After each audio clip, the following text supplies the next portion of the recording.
we do know that it is going to be a Sett versus Kai'Sa matchup with Vanquish piloting the Sett there and BoabToad with the Kai'Sa. And I know all you were telling me a little bit about how this matchup kind of goes. Kai'Sa very, very meta, but you favor the Sett in this particular matchup.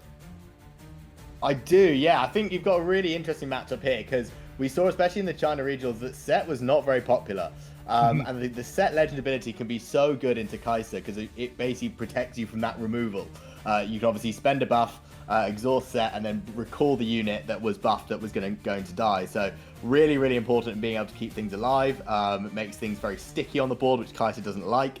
And then there are very few spells, bar Falling Star, that everybody is well aware of by now, that actually hits things in the base. So I think really, really good, really strong. And yes, it'll be interesting to see how this match plays up. We've seen a pretty solid start here from both players. Cytherea, one of the best cards in Sett, just keeps buffing herself. You can spend the buffs for different things. You've got the Monastery of Harana battlefield, so you can spend a buff to draw one.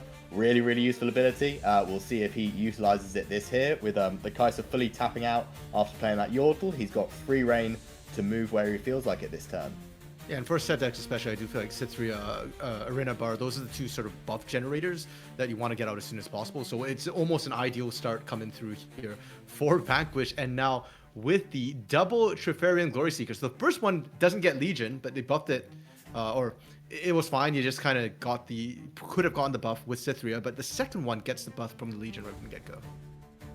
Exactly. Interesting play. You always want to try and greed those Legion abilities, but sometimes if you have two, it's just a great play. I mean, a 2-mana 2/2 2 might is not the worst thing in the world. And then, like you say, it also triggers that Cytherea, and we can see he has utilized his battlefield here and drawn that extra card. So really good at just keeping tempo.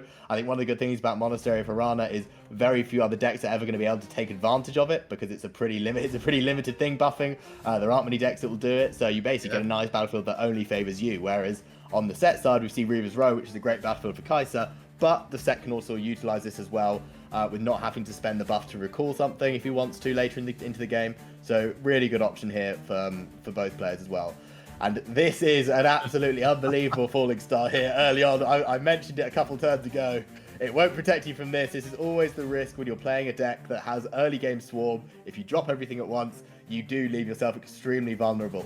It'd be interesting to hear if he does trigger the Sett ability, because he could save one Glory Seeker, and we see here he is going to do that. I think that's the correct play. I think otherwise you're just giving all of your tempo away, and it'll be very hard to come back from that. Obviously, he's now slightly behind on runes, but I think that is definitely the correct play to be able to keep that alive and protect it for another turn. Yeah, you're effectively kind of trading 1-for-1 in terms of the rune count there. I was a little bit surprised, though, that he sacrificed the Cytherea. I get that you wanted a tempo advantage, but moving it up to the Monastery and spending the buff right from the get-go meant that you couldn't save her. And we were just talking about how it's one of the two consistent buff generators for Sett decks, besides the Arena Bar. And now, sure, you can still generate buffs. There's a lot of other cards that do that, but none that do it quite as consistently. Exactly, yes. I've seen a lot of Sett players in the past protect Cytherea with their lives. They have, spent multiple runes, a lot of spells just to keep it safe. So it is interesting. I think it must have been a toss-up between wanting to draw the card, because once you spend the buff, obviously you're vulnerable at that point. And I guess he decided it probably was more worthwhile. And then if he had spent the buff, he obviously wouldn't have been able to save the Glory Seekers. So a bit of foresight there. I think, goes either way. I think he was just quite happy to try and keep the tempo. But you see here, he spends his turn, brings out his Sett Brawler. Very powerful card, obviously being able to buff itself, go up to 4, then conquer, rebuff itself. So you can have some very, very good combos here with this leader. And I've seen people use buffs multiple times within the same turn, getting that Sett, up to 60 might even, and just crushing all the opposition. It hasn't happened yet, and we'll see how it goes for now. It looks like BoabToad offering up the trade with the Lecturing Yordle. And that was Reaver's Row, so Vanquish could have actually opted to bring the Trifarian Glory Seeker back to the base, but didn't want to give the point, so more than happy to kind of just trade 1-for-1 in terms of units right now. Yeah, that's an interesting trade. I think you're vulnerable to a lot there. Kai'Sa hasn't played any cards yet, so he's still got the 6 runes up. There's things like Hextech Ray, Cleave. So I imagine BoabToad was probably expecting the retreat just to, as it is Reaver's Row. But yeah. Interesting he chooses not to go with that. We see a good turn here, plays the Kai'Sa unaccelerated, and then you get out the Hopeful, which is a card that I'm a massive fan of in this Kai'Sa deck. 2 mana 4 might is just good maths. As I say, when you're this early into a card game, maths is good. So big numbers. So you see a very good play here. We do see the Sett go into Conquer. Will he spend the buff again? He will. Interesting. I'm be interested to see if he has a way to buff this back. Otherwise, he's leaving it vulnerable. I think the thing with Sett is when he's not buffed, he's only a 4 might unit, which is very vulnerable to a lot of spells. Things like Void Seeker are still very popular in Kai'Sa, so it'll be interesting to see if he has another way to rebuff the Sett and keep it protected. Yeah, I think he's banking on the fact that Sett can rebuff himself when he conquers, and that's kind of like his little draw engine with the Monster of Hirana, that little bit of a combo, 2-card combo there, where every time you conquer it with the Sett, you can rebuff itself with that conquer while spending the initial buff to get the draw card. Now, it does put him at only 5 might. That's a base speed ability, and with the Noxus Hopeful, with the Kai'Sa, with the Lecturing Yordle, there's more than enough might here for BoabToad to take out that Sett early. Though the Sett champion or legend, ability is still there to save it if they want to. Yeah, when we see the first mate just to retreat, I think this is a good move. Keep it safe. Yep. And there's that arena bar that we were talking about. And when it comes to buff generation, this is very good. Obviously, stays consistently on the board. But I think I like that play. Goes in, gets his point, comes back out again. And I think there's a very smart move there because you are pretty safe in base, but especially with a 5 and a 4 might unit. As a Kai'Sa, you feel pretty bad if you have to Falling Star something twice, and then it wouldn't even make an effect here with the buffs on those units and the Sett legend ability. So, good place, good spot for the Sett player here. Yeah, and Vanquish right now is still up a point, 3-2 the point score right now, so we're going to be more than happy to pull everything back, save it for the aggressive push up. And where's BoabToad now? He's the one who's trying to score to catch up, if you will. He could overtake with 4 points if he wants to move somebody up to the monastery, but whatever unit goes up here, Ollie, I don't think it's going to stay on these battlefields for very long. Yeah, I think that's an interesting decision to move the Hopeful and not the Yordle. I think you're quite happy just to sacrifice the Yordle in many cases, because obviously Kai'Sa is quite safe at Reaver's Row. You get the free retreat there, which they always like to take advantage of. But this Hopeful, you does feel like you're kind of offering him up here, because that is a lot of might sitting on Vanquish's board right now. Okay, but given the amount of energy that BoabToad still has, 6 energy right now, 6 cards in hand, there is a bit of a question for Vanquish as well, now that it's gone over to Vanquish's turn. Does he try and contest? Because Kai'Sa has a ton of spells. That's kind of what her deck is known for. Do you buff up the Sett? If you use his buff early to pump up his might, when he goes up to the monster, he won't have the power to draw another card necessarily. And Arena Bar is also sort of base speed, so you can't get him up there and buff it. Arena Bar can only buff exhausted units, so Sett can't spend it, spend his current buff, get the power, get the extra might, and then use the Arena Bar to get the extra buff until you've actually finished conquering. Exactly, it's a very scary place to be, especially even if you were to spend his buff, you'd go up to 8 might, and if you swung with the 8 might, you then are in a lot. You lose if he's got a smoke screen or a Void Seeker, you'd end up tying. So there's still a lot of stuff that can end you drawing. We do see the first Void Seeker coming out here from BoabToad. I think this is a good play. Potentially kills the first mate. I assume we'll use the Sett legend ability. Oh, we're paying 3. Is that a Call to Glory? It is indeed. Yes. So Call to Glory, you can pay 3 to give a unit plus 3 might. So he will now go up to 7. So they will end up tying here, assuming BoabToad doesn't have any other answers. He seems to be happy for this to conclude, but they should still end up trading. Well, I'm wondering if they're going to activate the Reaver's Row. Oh, the Hex Tech Ray top deck. So, yes, interesting. So that will kill the first mate. He was on 7, technically on 3 health. Health, especially for some newer players, this can be quite a confusing concept given it's just one thing. And we do see another Call to Glory come out, and he spends the buff on the Sett to now take the first mate up to 10 with an effective health of 3. So this would still be a trade. Let's see if there is yet another answer in BoabToad's hand. And there is. We now see the smoke screen come down. This is a fight to the death over this Reaver's Row. But we now go down to 6. This should effectively kill the first mate, if I'm not mistaken. Just need to see how all these chains react. And he will spend the buff, use the Sett legend ability, and recall the first mate as well, and put that back down to 3. So, I don't. He will let it go. He'll let it go. Yeah, interesting. He'll decide to let it go. He could have saved it there, but chose not to. Interesting. Not a great turn of events there for the Sett. The Call to Glories are really, really important, but when you've got a Kai'Sa sitting there with 6 runes, that is a scary place to be. So now the Sett's turn to go in. This time, BoabToad will retreat, and there we go. Sett gets his buff now, and he's back in Reaver's Row. Okay. Interesting decision there to actually not stay. I feel like the odds of him having a third call to glory are quite thin, so you could potentially ask to trade there, because if you can get the Sett off the board, that is great value. We then see the Qiyana come down, activate the Showstopper, which buffs the Qiyana and moves her. So Qiyana, very good unit, very powerful. You normally prefer to get her out slightly earlier than this, but does get that through, conquers both battlefields, and now he's in a good place for next game.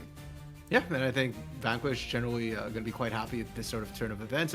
You kind of mentioned that you're surprised that BoabToad opted to retreat the Kai'Sa. I wonder if it's because we see a lot of Kai'Sa decks often not run many copies of Kai'Sa Survivor. Maybe one, maybe second one in the sideboard. So this might be the only one that BoabToad has.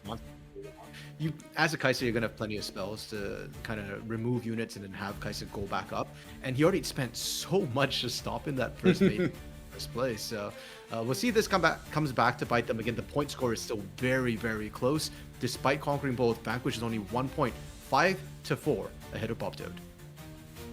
Absolutely, this game is right in the balance here. Be interested to see what we can do here. Obviously, both of Vanquish's units are currently buffed, so he will be able to save one of them. You can't use the Sett ability more than once on your opponent's turn, because he only gets reset if you conquer. So it'll be interesting to see what we do here. We are tapping 5 for a Darius. One of my favorite cards in the set, I think. Having played some Kai'Sa myself, it is a lot of fun. Very, very powerful unit. So the only thing you've really got to worry about here is a potential third call to glory, which, given we've only seen the top 13 cards of Vanquish's deck, would be quite unlikely. We see he moves in against the Sett. He will then choose to save the Sett.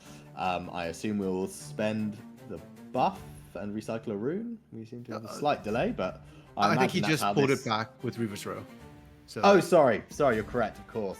So yeah, nice and easy there, and then we'll see him go in here. Oh, okay, this one's a bit interesting, because 5 damage to 4, you're gonna win that, but you saved your Kai'Sa last turn. You did a lot to try and keep alive. Well, it's also interesting, because if you'd sent the Yordle in, he's got tank, which means 2 damage would have to be assigned to the Yordle, which means he then wouldn't have enough left over to kill the Kai'Sa. So doing it this way allows the Kai'Sa to die, but if he'd gone in with the Yordle and the Kai'Sa instead of the Poro, the Kai'Sa would still be alive because of the tank keyword on that lecturing Yordle. So interesting decision here. We'll see what Vanquish has to do. I assume now we'd activate the Legend ability. You certainly don't want to just let this Qiyana die. It's a very powerful unit. You can still trade into the Kai'Sa and then retreat after that. So I think that would probably be the logical thing to do, but let's see. He's looking at 2 active runes for BoabToad, so he's obviously wondering if there is a spell hiding in his hand that could interact if he chooses to do something on his end. But it'll be interesting to see here. Well, for Vanquish, he's completely out of energy at this point. So it's really on BoabToad to what does he want to do. Because he's attacking, he gets focus and priority first. If BoabToad just kind of passes on this, then, well, Vanquish gets to kill the Kai'Sa, gets to spend the buff to bring Qiyana back in.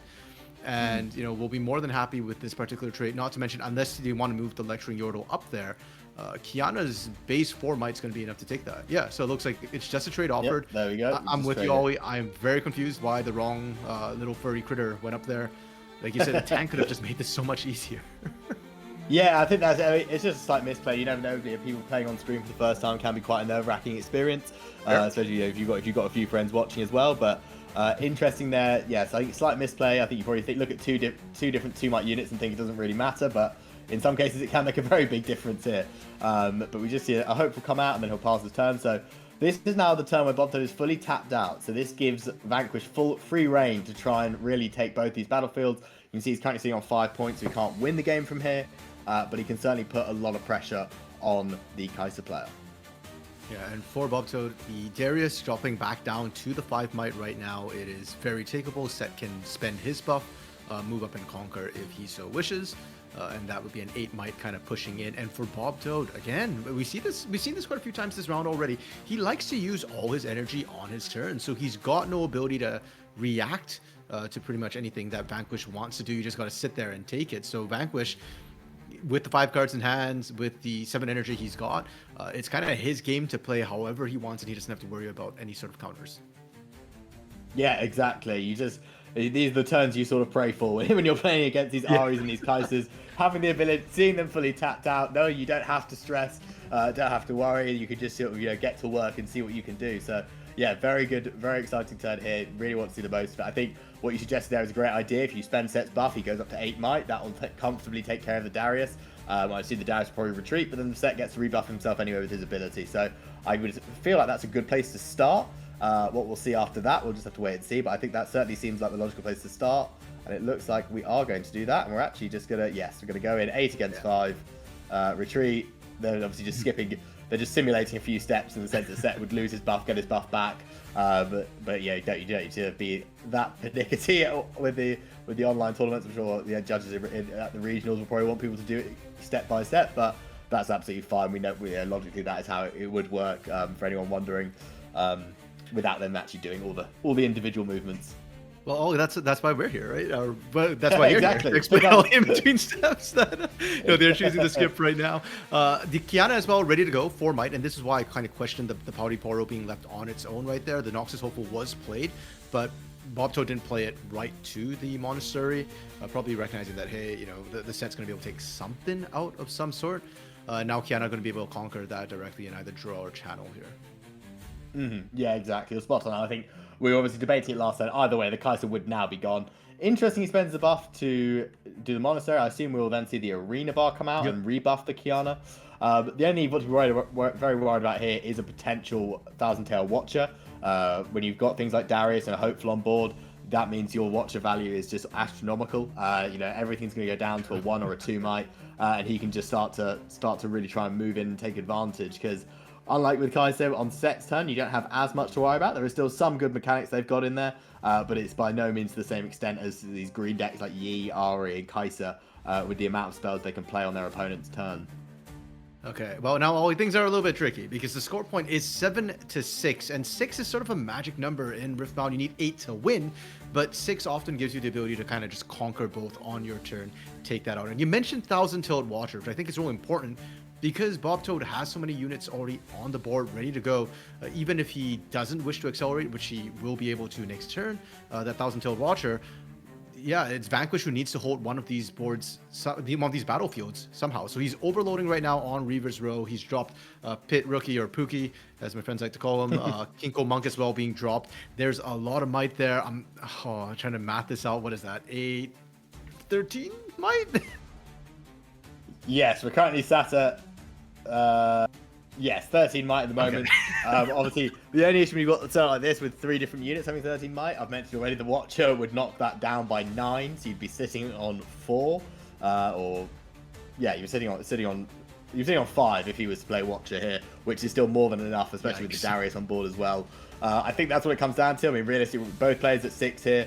If Sett gets the double hold, it's over. If Kai'Sa can conquer both, it's over. So it'll be certainly interesting. No matter what, Kai'Sa has to take at least 1 battlefield here. Otherwise, that would be game over. Interesting, we see the Sett hide a hidden card. There's not that many in yellow, so they can sort of have a general idea. We don't see the Watcher in hand, because we've now moved in with the Lecturing Yordle and the Noxus Hopeful. So let's see what the reply is from Vanquish.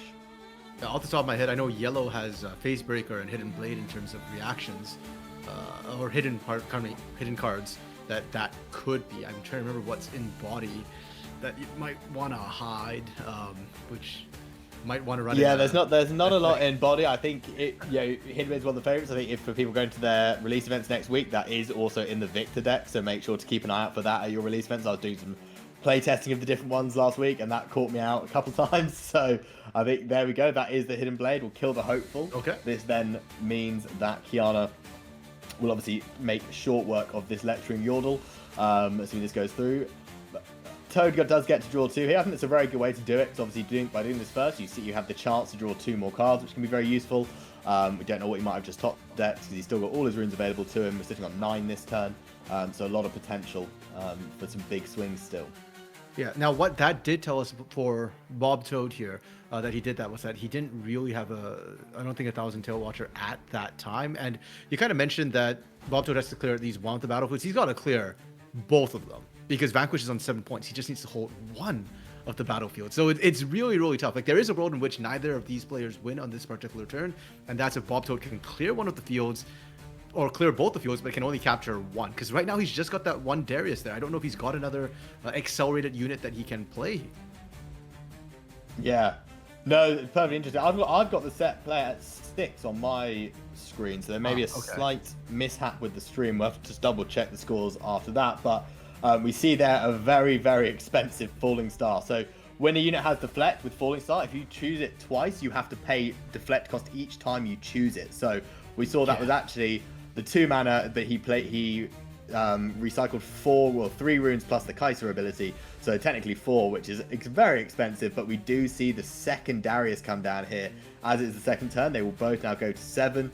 We saw a play similar to this last week where a person was on 10 runes and went Darius, then they both readied themselves, and that was a big swing. So we're now up to 14 ourselves, and like we said earlier, we're currently on 13 for the Sett. So there is potential to move in here. As you can see, he is doing only 1 rune up for the Sett, and the Sett has spent the legend ability. And you see here, he's moving this. Oh yeah, here Reaver's Row the Sett. Because you can only select to retreat 1 unit with the Reaver's Row ability, and then they'll trade into one of Darius's with the Kinku Monk and Pookie. So he still gets Battlefield. He's now on 7 with 1 thing up, 2 runes up, 4 cards in hand. It will be interesting. I think Sett is looking in a very good spot to come here and take the rest of the game. You can see the thing with Sett is spending the runes so regularly, you can be so low. We will see Sett only has 4 runes available to him at that turn. I mean, with the double deflect cost of the Kiana, Toad is currently only on 5 himself. So if you're watching this, you wouldn't necessarily think this is the end game, but here we are. Just a lot of recycling going on for some of these expensive units. Yeah, and Holly, as you called rightly, the score currently is 6-7. There was a slight mistake on Vanquish's side of things. So yeah, there's again chance to win for Vanquish on this particular turn. There's a 5 Might Darius on Reaver's Row. His Sett's ready to go. His Kiana's ready to go. And you're talking about how the econ, the runes for both of these players, they've been absolutely shrunk. Well, it's worth noting BoabToad has only 2 runes ready to go, 2 energy.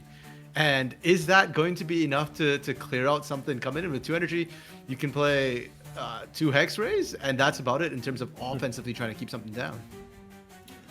Yeah, exactly. I think the thing with Darius when he's holding can be really useful is if you can play 2 spells at the same time, True. He readies himself again.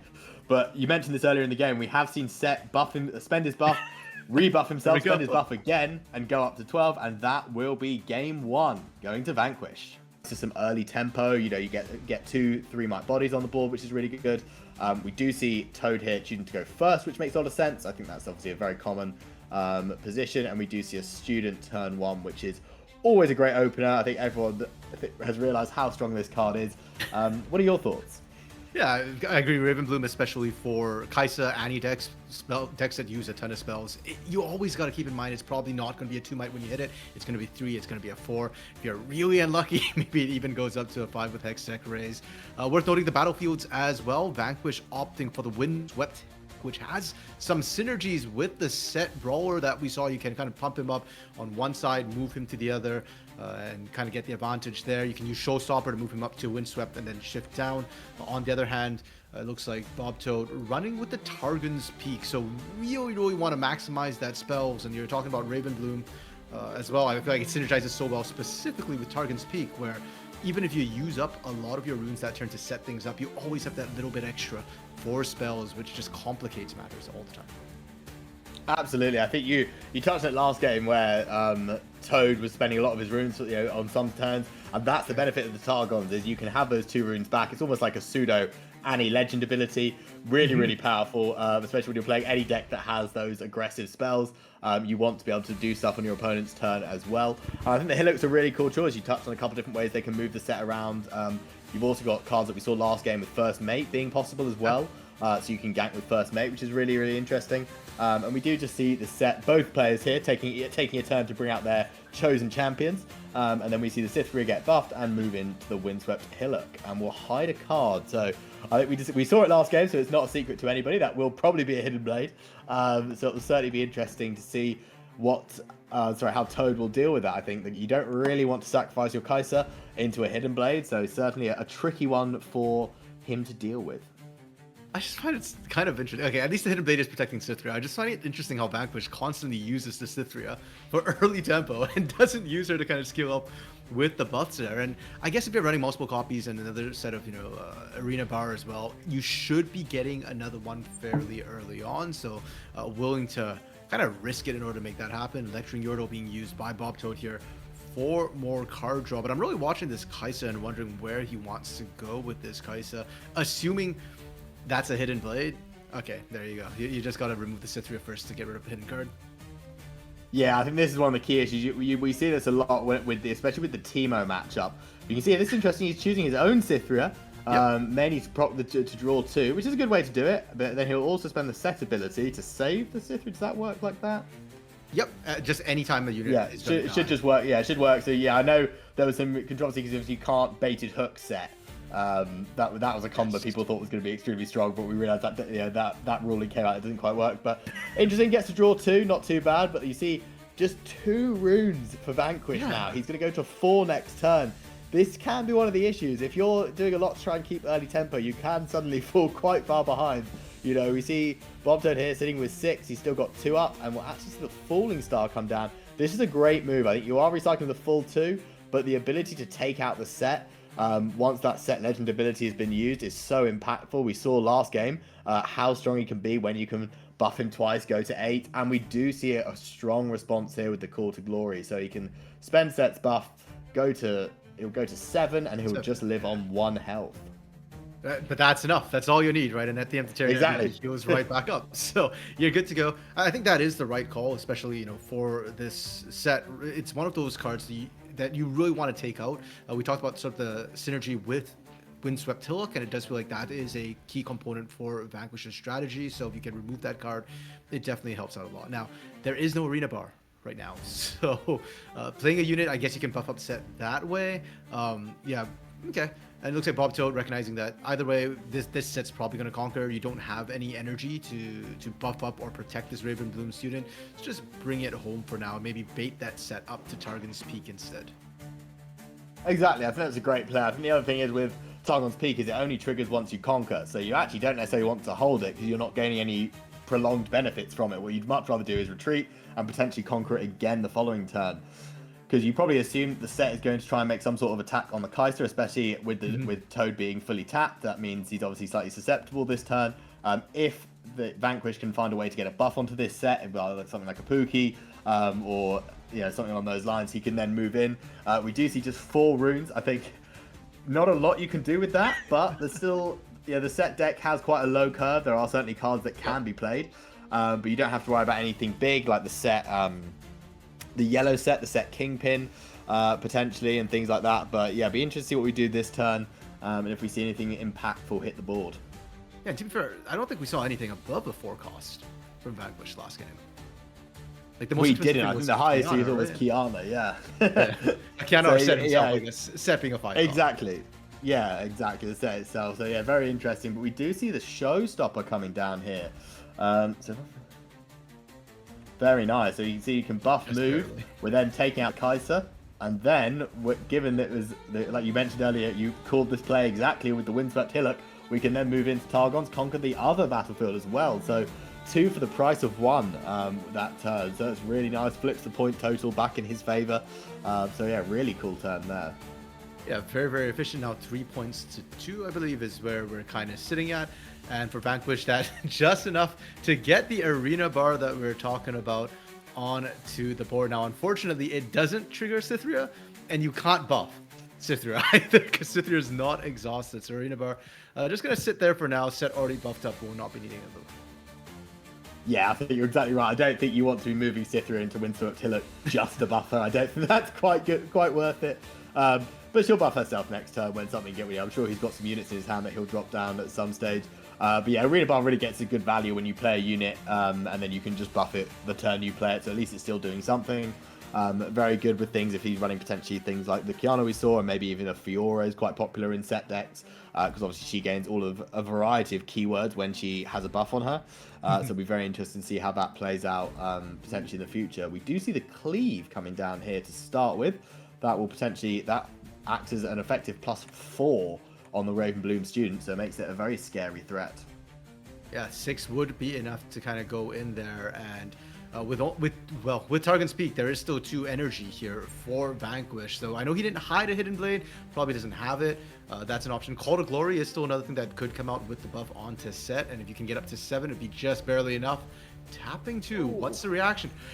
It's second Hidden Blade. wow. Okay, so they didn't hide it, which honestly, Ollie, that shocks me because there's only one battlefield you are on, and there is a power cost on Hidden Blade anyway. So you're kind of just spending 2 extra. You know what? That was energy that was free anyways. Yeah, I think the key thing there was you were going to get it anyway from Targon's Peak. I think that we saw that battlefield coming into play there because the thing with hiding it is, especially when you're playing one of these decks, one of these order body decks, you know exactly what it is. There's no mystery. I think one of the things about the Teemo deck is that you don't know 100% what it actually is that they're hiding. Whereas when you're playing these other types of decks, it's pretty clear. We saw it in game 1. We've seen it, 2 turns ago. So I think it's better there to make them think they probably don't have it. If you see one, you think, okay, that's one gone. Unlikely they have a second one so early into the game. But so when you do see that, it's a good move. We now see a second cleave coming down, so it's now the Yordle's turn to try and take out this set. We did see a Stupefy in the meantime, so it is currently 5 against 4. Sett still has his legend ability. That would, however, drop him down to just a single rune. So it's a very scary place to be. You can see he will choose to do that. I do think that's still worth it because this, like we discussed a few times, this set is such an impactful unit. So let's see, we've still got 3 runes up. We're going to ready 2 more runes for Toad at the end of this turn with Targon's Peak. So he could potentially drop something. We see the Hopeful come down, which I think is a great move. And then we will just tap 2 and then we'll ready the 2 at the end of the turn. You can see here he's sort of just done that without having to again do all the little individual steps, just making life a bit easier. But that resets the board. Still 3 up.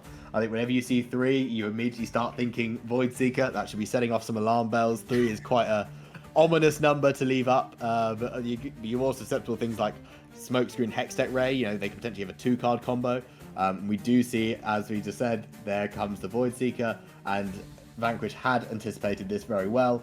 He plays the Call to Glory, which means Sett now gets on the battlefield and gets his buff back. So very, very good move there. That's someone that, like I was just saying, the alarm bells were ringing, but he had a great answer to it as well.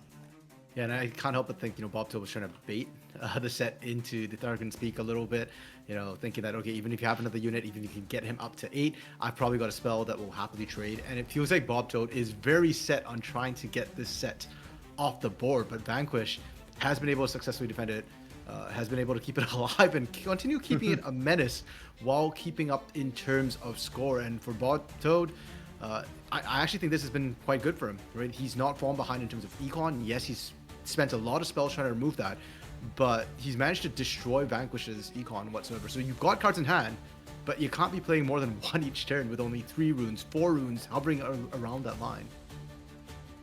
Yeah, exactly. Now this is one of the cards that will have been in from the sideboard. The Acathian Rain comes down. This is a very cool card. So this should be enough to finally eliminate this set. Assuming we order this correctly. So he'll fire 2 shots at the set. That will then trigger the Sett legend ability, recall the set. You can fire 2 more at the set, and then you've got some left over for Cytherea. So this should finally get this set off the board. We've invested about 15 runes, I think, total into this, but finally the set will go down, even with the legend ability, because of the way. That's what's something that's really cool. I think the fact that you can do it it's deal 2 to a unit 6 times, so you can just do it one by one and slowly knock it down. It's one of the few really good answers to something like the set that gets this done. And you see here now, this is a scary situation for Vanquish. You're 3 runes, 3 cards in hand, nothing on the board bar an arena bar. So this is where it could be very difficult. I think when you spend so many runes to constantly try and keep these units alive, if they do then find an answer to take it out, you can fall quite far behind. But just back like it never went away. It immediately comes down with a second Sett Brawler from his hand. It does spend the entire turn to do that, so he won't be doing anything else, and then he's fully tapped out this turn. So we'll see here, Toad, the first thing he does before doing anything else is go in, score his 2 points, goes up to 6. I think that's a great way to do it. He'll also be getting 2 runes back at the start of his next turn, so he can just start to build up something in his base potentially, or go for the potential hold. You can see here, Sett can get big, but when you've got this situation, it's unlikely he'll be able to take both. So it'll be interesting to see what we do with the rest of our runes here. We've still got 5 remaining. Yeah, at this point, I'm conditioned that when I'm seeing all this defense coming out from BoabToad, he's baiting. Because it's not going to hold against the set unless you've got some sort of answer in hand. So the fact that he's not going for the double battlefield conquer Nick's turn, and he's opted for trying to stack a field instead. Yeah, that tells me he's got some sort of answer into his dares. He's only at 6 points, right? So holding one is not quite enough to win, and this is a lot of investment.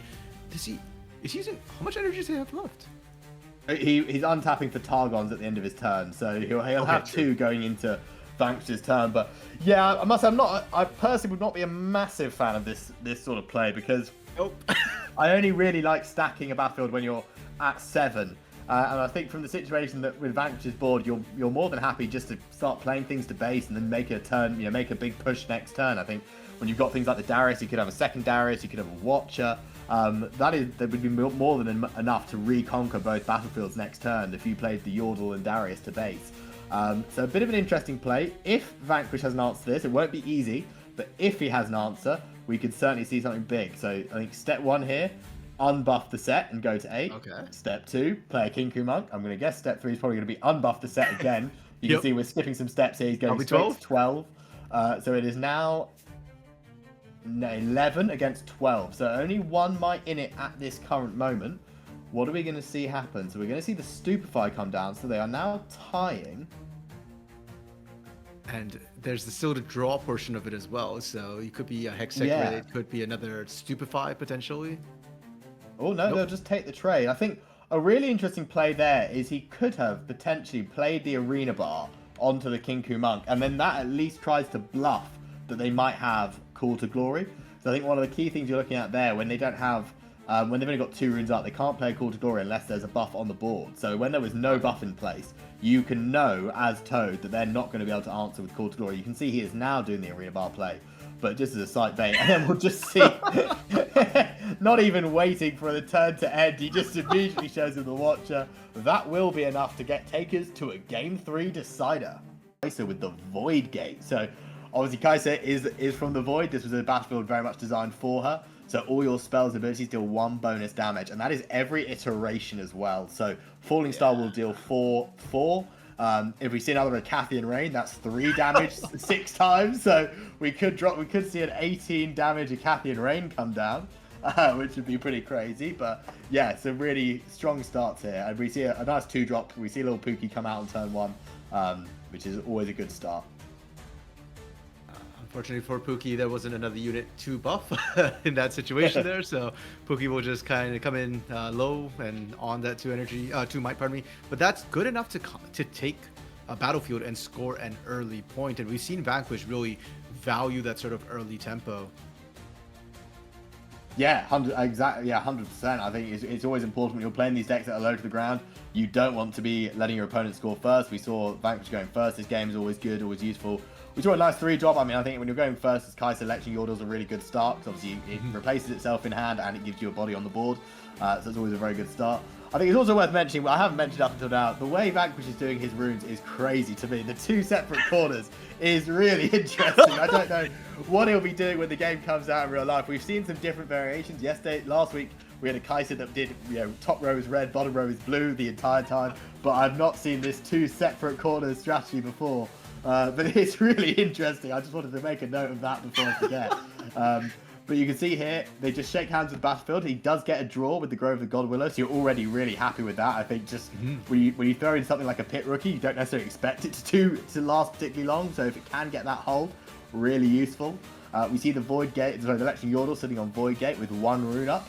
Worth mentioning that because it's Void Gate, if Kiana were to go in at a 4, something like a Hextech Ray will now deal 4 damage and trade with it or kill the Kiana. So definitely something to bear in mind if you're the Sett player. This makes all the maths that you're so used to doing in your head with all the spells completely different. You've got to change it all up by 1, so it can be a difficult decision. It is going to go for the gamble anyway. He's still got 5 runes up, and we do see the Hextech Ray come down. So we'll tap the Kai'Sa. We'll also have to recycle for the deflect cost. Are we going to see any response come out of Vanquish?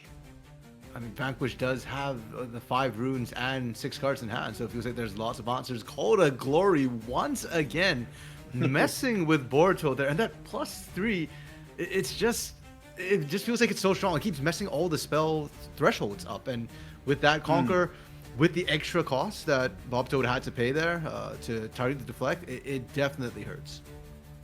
Yeah, that's a big swing, because obviously not only did the Kiana survive, BoabToad also spent the extra deflect rune as well, so he actually did go de-ramp himself slightly there, and you still didn't get anything out of it essentially. But some really good moves there, and we see another Pookie come down. I think interesting that we noticed there that he used the Qiyana Conquer ability to actually channel a rune. I think obviously having seen last game how low he got at certain points, having those extra runes just in case, very, very important. We do see the Vanquish is now fully tapped out after playing that Pit Rookie, so we're going to swing in with Kai'Sa at 7. This would trade if there was a second Call to Glory, because you can spend the buff, but he won't choose to do that. He will just use the Sett Legend ability and retreat the Qiyana, and then BoabToad gets the nice cards to conquer and gets to draw a card as well with that. Yeah, I think Vanquish is perfectly fine with that. I like the call to channel the Rune Exhausted, because this ends up being a net neutral movement, right? Qiyana gets you the extra rune, and you're spending the rune to keep her alive. So I like the call there. I do somewhat question a little bit the fact that they didn't try and hold the Grove of the God below, considering that you get a draw each time you hold it. But Vanquish valuing his board presence, a little bit more right now, trying to keep those units alive so that he can go back, conquer again on both sides, keep that point score rolling right along. Yeah, definitely a really good point there. It's interesting because we saw it get the free hold on turn 1. You know, they chose something else, and then if you're sending Kai'Sa into there, it means your Qiyana's staying alive and will be buffed. So interesting decision there. I think maybe he just wanted to challenge the Qiyana so he can recall it back to base, and this turn, you know, you're open to doing whatever you'd like to do with it. But yeah, certainly an interesting one. Just I guess personal preference.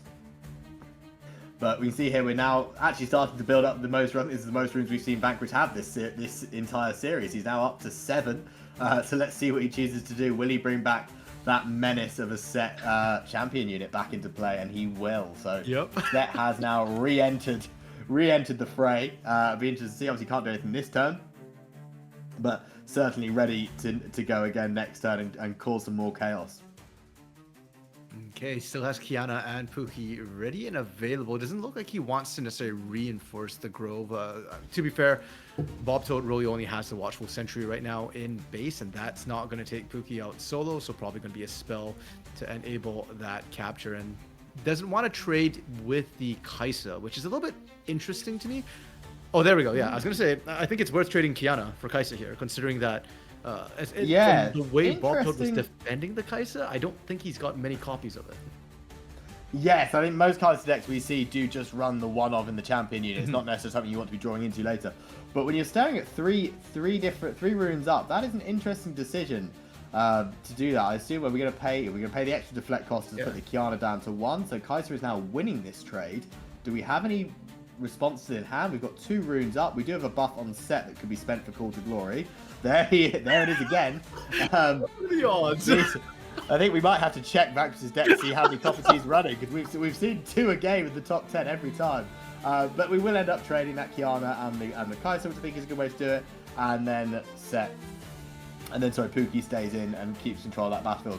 We will pass, and we can now see this is one of those key moments. Sett doesn't have a buff, he's unprotected, and there's only 2 runes up. So this is where, if Toad potentially has an answer, we could really see him capitalize on it. The only thing that can hit base is either a Cathian Rain, which we saw last game, or the Falling Star. We can see we are immediately tapping everything, and it is the Rain. What a powerful move here. This could be a big swing where you can clear out the entire board. There is nothing buffed at the moment, so Sett can't save anything. This is not the place you want to be. And then we'll see where he decides to move with the Sentry. He will move it into the God Willow because he sees this as a good chance to potentially draw an extra card next turn. That did take up Kai'Sa's entire turn, but I think it was certainly a worthwhile turn. Whenever you get a chance to take something out, like the Sett Brawler, it's a very good place. We can now see he's tapping 7. Oh, Lee Sin accelerated. First time we've seen him in this series. Very cool. Yeah, we have been questioning, does Vanquish even have things above 5 costs, and 5 of course being his champion unit, but he does actually have the Lee Sin there instead, something that can keep buffing itself up, which is a huge problem for Kai'Sa decks. You do need to take out the Lee Sin early before he starts hitting, you know, like the 8 might, then 9 might markers, and at that point, trying to kick him off is going to be you're going to be spending a lot to try and kick him off with spells. He's on the Grove as well. Yeah, so we can see Void Seeker is now putting him on effective 2. I assume that means we're going to have a follow-up spell to this and not just wasting a Void Seeker. We will then see, this is what I mentioned earlier when we were talking about potential side deck options. we now see the Sprite Mother come out, and this is where it's at its best. You can see he just comes in, skipping a few steps. So for those of you that might have missed that, the Sprite Mother will have spawned a temporary Sprite with 3 might. That will go in and challenge the Lee Sin. They will trade with each other. Because of the Void Seeker, the Lee Sin was on effective 2 health. So they did skip that whole process, but that is essentially what happened. Ended up trading with the Lee Sin, which is great. We can now see another Sett Brawler coming down from hand. Got stuck in the rune zone for a second there, but here he is. So he is now on the board. So very interesting to see another one come down. It just gives this Kaiser the same headache of having something he has to deal with. And he'll then follow up with the Glory Seeker. So just a great turn, refreshing the board. There's not a lot of threat on the Kaiser side. You're on 6 points already, so you're in a really strong spot. And yeah, pressure's on Toad here. He needs to start establishing some strong board, because if Vanquish conquers both battlefields next turn, this series will be over. Yeah, and BoabToad is trailing significantly in terms of the point score right now. I believe it's 6-3 if the counter's right here. So BoabToad's done a good job trying to stop Vanquish from scoring any more points or really accelerating the game, but he's not really been able to move himself any closer, because again, it feels like kind of similar to what we saw in game 2. He's spending a lot of resources trying to take out the units from Vanquish, and this time I think Vanquish has done a much better job of his economy of it. And now that he's got 8, he's playing around the 8-9 rune sort of level, he's getting to play 2 units per turn instead of just the 1 unit and barely keeping up. Yeah, I think you're spot on there, exactly. So interesting, we're playing the Falling Star. We choose to target the Glory Seeker with 1, which means we won't be able to take out the Sett, but we can then put the Sett on effectively 2 health. Again, the only thing that really affected that, I think he had to try and clear that Glory Seeker to make sure that he couldn't get the free double conquer next turn. You can see he goes up to 4 points himself. Let's see what the next card is. I think one of the key things is we just haven't seen Toad have an opportunity to develop much of a board this game, because he's had to spend all of his resources dealing with what Vanquish has played. I think when you get that turn 1 Pit Rookie into turn 2 Kiana, that is so much just might, and very sticky might as well, with the deflect and with the various other buffs mechanics. So it can be really difficult for them to deal with that, and we've seen it this game, because Vanquish has just been able to keep slowly scoring more and more points, keeping up the tempo. Meanwhile, Toad has just been having to try and battle and just keep up with the pace of the game.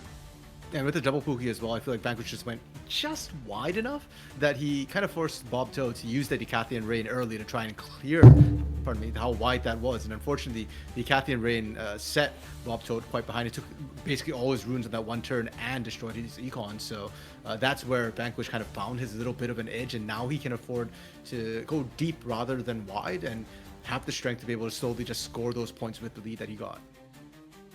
Absolutely interesting. So we see 4 runes up here for the for Toad, but he plays the Showstopper, he plays the unit, and then we just see the accelerated MF. He's now scored both out, and that will be game unless there is an answer to this MF. There could be a potential Void Seeker, but really nice move here actually. So when you play the MF and move the MF, you can then ready something. So he's retreated the Sett, played the MF, moved it, readied the Sett. So even if there is an answer to this MF on board, he will then have the Sett to conquer. And he only needs 1 of these units to score a point. That will be the 8th point, and that will be the series. So we see the first Void Seeker come out, but there shouldn't be any answers to this Sett when this Sett decides to move in. That will be game.